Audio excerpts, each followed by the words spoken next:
There's a 2-year-old EV going up on a flatbed across the street from me right now. Nobody stole it. Nothing's broken. 15,000 miles on the tires. And the owner's just standing in his driveway, holding coffee he's not drinking, watching it go. The headlines call this a return. It's not. You can't return a car. There's no receipt. No 3-day window. What's actually happening? He's handing it back to the bank, repossessed, or traded in buried under debt that follows him out the door. And EVs are getting hit worse than anything else on the road. Right now, more than half of everyone who financed one owes more than it's worth. Not a third, more than half. By the end of this, you'll know exactly how a $55,000 EV turns into a trap in under 3 years, and how to get out before it does. Stick around for the one number that should make every EV owner furious. Let me lay the foundation first, because without this one idea, nothing else makes sense. Every car loan in America is a race between two lines. The first line is what your car is worth, and it only goes down. The second line is what you owe on it, and it goes down much slower than you think. The finance people call the gap between those two lines negative equity. Forget the term. It just means you owe more than the car is worth. Here's why that gap opens up.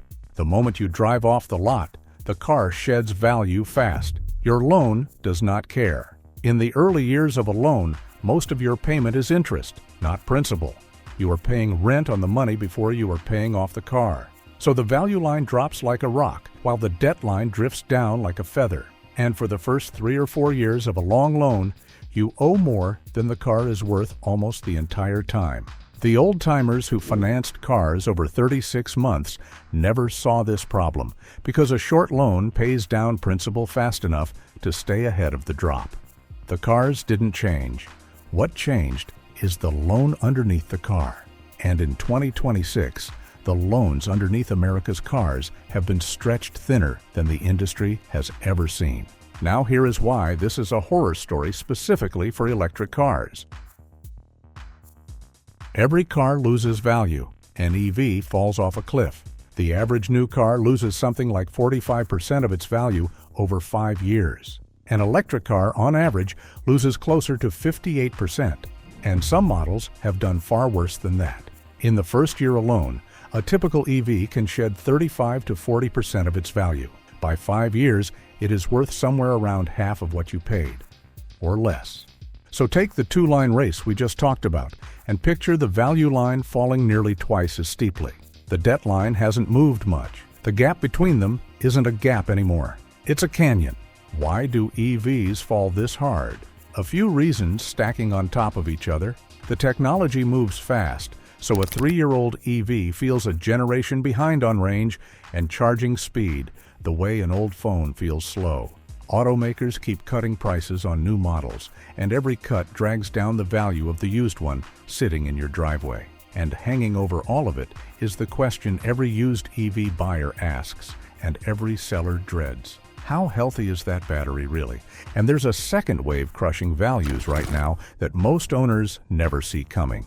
The lease returns. During the EV boom, a huge share of these cars went out on 3-year leases because leasing was the smart way to dodge the depreciation. Those leases are now ending all at once, and every one of them dumps another low-mileage used EV back onto a market that already has too many. More supply, softer prices, and your car is worth less again through no fault of your own.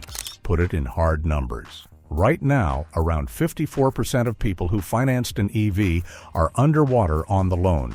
The overall figure for all vehicles is closer to 31%. So EV owners are upside down at nearly double the rate of everyone else. That number has been climbing, not falling. This is not a small gap. This is the single worst segment of the entire car market to be financing at a stretch.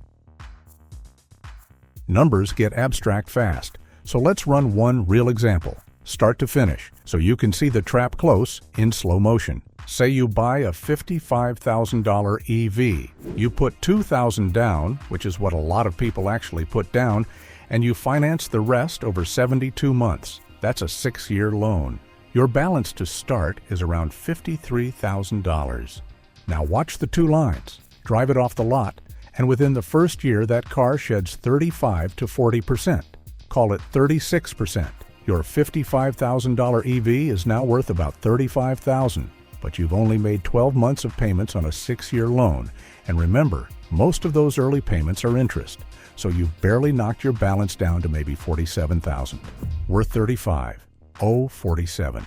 You are $12,000 underwater, 12 months in, having done absolutely nothing wrong. Year 2, it gets worse before it gets better because the car keeps falling and your principal is still crawling. By the 2-year mark, that EV might be worth $28,000 and you might owe $41,000. Still $13,000 in the hole.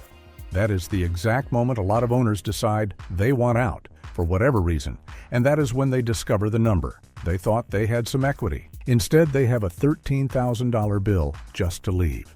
That is not a worst case. That is a completely normal EV, a normal down payment, and a normal loan length, producing a 5-figure hole in 24 months. Now you understand the man on the flatbed. He didn't do anything reckless. He just did the math too late.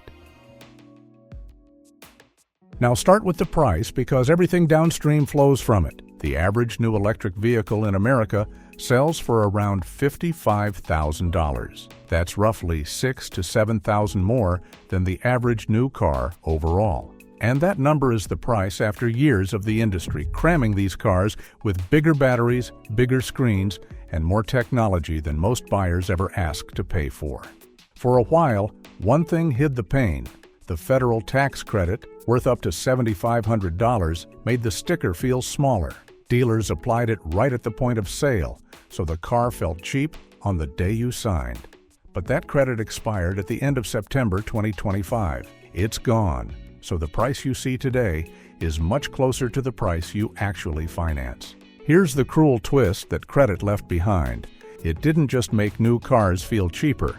It quietly torched used values. Because if a fresh EV comes with thousands of dollars knocked off, why would anyone pay near new money for a used one? So the credit pulled new prices down and dragged used prices down even harder, which means the car you financed at the peak is now competing against discounted new ones and collapsing used ones at the same time. You got squeezed from both directions, and some brands got hit far worse than others. The two names that consistently top the underwater lists are the premium electric ones. At various points, more than half of Tesla owners and around half of BMW owners have been upside down on their loans, well above the industry average. Tesla is a useful case study in why. Every time Tesla cut its new car prices, and it cut them repeatedly, it instantly vaporized equity for everyone who already owned one. Imagine buying a car, and then the manufacturer knocks $8,000 off the exact same model a few months later. Your car is now worth $8,000 less, overnight, and you did nothing wrong. That is what living through an EV price war feels like from inside the loan. The buyer takes the hit, so the automaker can keep the factory running. So how do people end up so deep? The loan. Always the loan. To make a $55,000 car feel affordable, the payment gets stretched. 6 years, 7 years. The monthly number comes down to something a family can say yes to, and the length of the debt goes up to something almost nobody thinks about. And stretched loans are exactly where negative equity lives. The data is brutal, and it is specific. More than 90% of car buyers who are underwater carry loan terms of 72 months or longer. And the 84-month loan, the 7-year loan, carries a median negative equity of around $8,500. Compare that to a 36-month loan where the average owner actually has positive equity of several $1,000s. Same cars, same roads. The only difference is the length of the paper underneath them.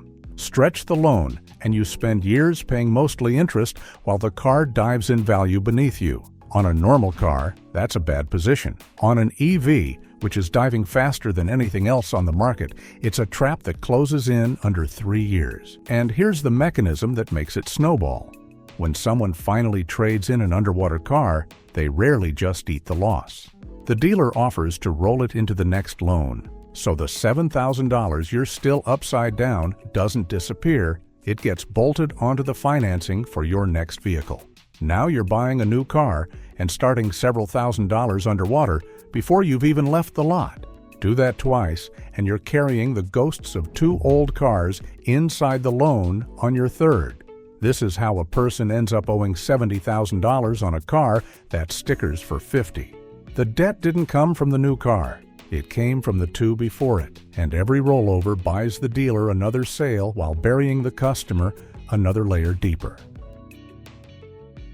So why 2026? Why is this surfacing all at once? Because the wave is arriving. A flood of EVs bought or leased in the boom years is now hitting the point where owners want out and discovering they can't get out clean. Negative equity across the whole car market just hit its highest level in years, over 30% of trade-ins underwater, the worst reading since 2021. The average underwater borrower is dragging around $7,000 of negative equity into their next car. And EV owners sit right at the front of that line, worse off than any other group. And look at who's getting caught. The average age of an underwater trade-in has crept up to around 4 years, a record. That tells you this isn't reckless people flipping cars every 12 months. These are normal owners, 3 and 4 years into a sensible-sounding loan, discovering the math never worked. Among owners who trade in underwater, 1 in 3 owes more than $5,000 on the old car, and roughly 1 in 4 owes more than $10,000. Those are record highs, too. The hole is not just more common than it used to be. It is deeper. Here's how the trap actually springs. You bought the EV. Maybe the payment got tight. Maybe the novelty wore off. Or you realized public charging cost more than you expected. Or you just want a different car. So you go to trade it in. And the dealer tells you the number. The car is worth $20,000 less than you thought, and you still owe more than that. You are not trading a car. You are trying to sell a debt. Now you have 3 bad doors. Door 1, you write a check for the difference, thousands of dollars, just to walk away. Most people don't have that lying around. Door 2, you roll the negative equity into a brand new loan, stacking old debt on top of new debt, starting your next car already underwater. That's the option the dealer loves, and it's how people end up owing $60,000 on a car that stickers for $45,000. Or door 3, you stop paying, and the bank sends the flatbed.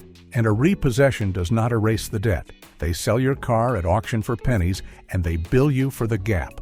That's the man on the driveway with the coffee. None of those are returns. They're just different ways to lose. And door 3 is getting more crowded by the month, because Americans are falling behind on car payments at a pace we haven't seen in years. When the payment on a $55,000 car meets a household budget that's already stretched by everything else getting more expensive, the car payment is often the one that slips. And once you're behind and underwater at the same time, you're trapped.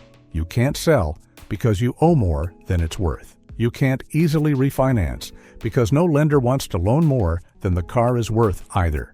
So you keep paying a car you can't afford, or you stop and the flatbed comes. That combination, behind on payments and upside down on the loan, is the exact machinery that turns into a repossession, and it's spinning faster in 2026 than it has in a long time. There's also a quieter cost that never makes the brochure. Dealers know most buyers only shop the monthly payment, so the negative equity gets absorbed into a longer term or a higher rate and buried in fees. Earlier this year, around 100 dealership groups came under federal scrutiny for advertising low prices and then piling on mandatory add-ons at signing. The point isn't that every dealer is crooked. It's that when you walk in focused only on the payment, there are a dozen levers in the back office that can quietly deepen the exact hole we're talking about, and you'll sign for all of them without noticing. And EVs carry one more weight. Nothing else on the road has to. The battery question. Every used EV buyer knows the most expensive part of the car is the pack under the floor, and that a replacement can cost more than the car is worth. So they lowball hard.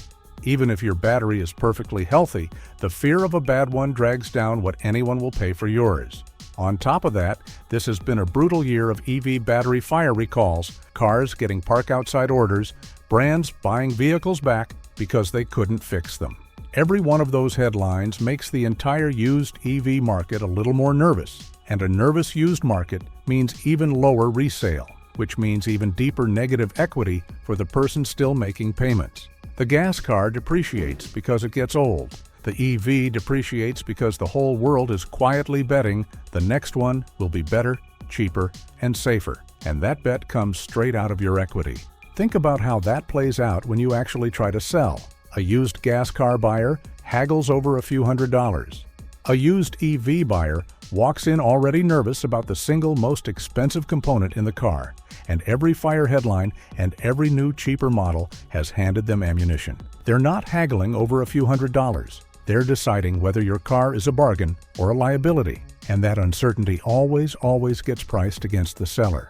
So you're not just fighting depreciation, you're fighting a buyer who has every reason to assume the worst and lowball accordingly. That's a headwind gas car sellers simply never face.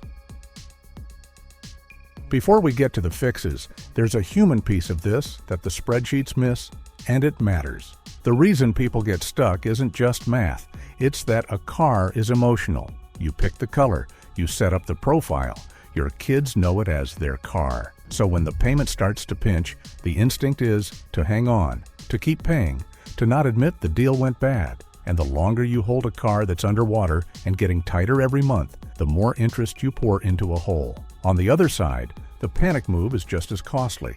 People rush to trade the moment they feel the squeeze, and that's the exact moment the dealer rolls their debt forward and buries them deeper.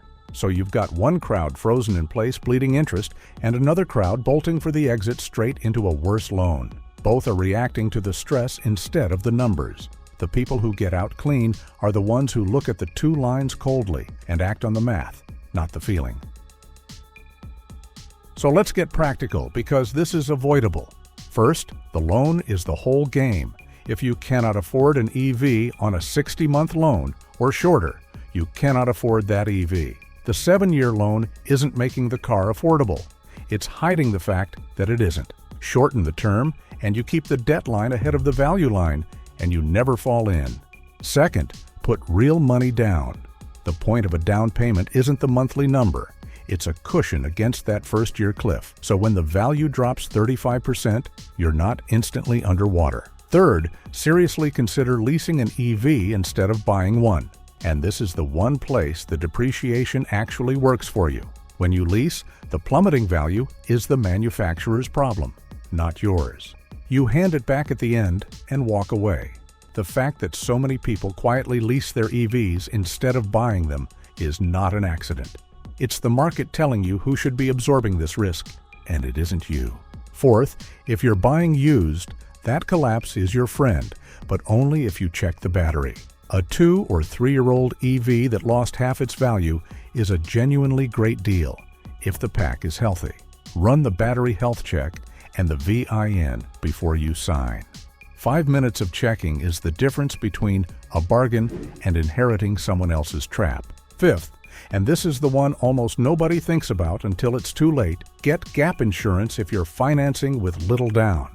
Here's the scenario it exists for. Your EV gets totaled in a crash or stolen in year 2 when you're $13,000 underwater. Your regular insurance only pays out what the car is worth, which is the low number. It does not pay what you owe. So you'd be handed a check for $28,000 and still owe $41,000, meaning you're writing a check for $13,000 for a car you no longer have. Gap insurance covers exactly that difference, and on a fast depreciating EV, it is some of the cheapest peace of mind you can buy. And if you're already underwater, don't panic trade, because trading is exactly when that debt gets rolled forward and multiplied. If the car works and the payment is manageable, the best move is often to just keep driving it, keep paying it down, and let the two lines finally cross back the right way. Time is the only thing that closes the gap without costing you more.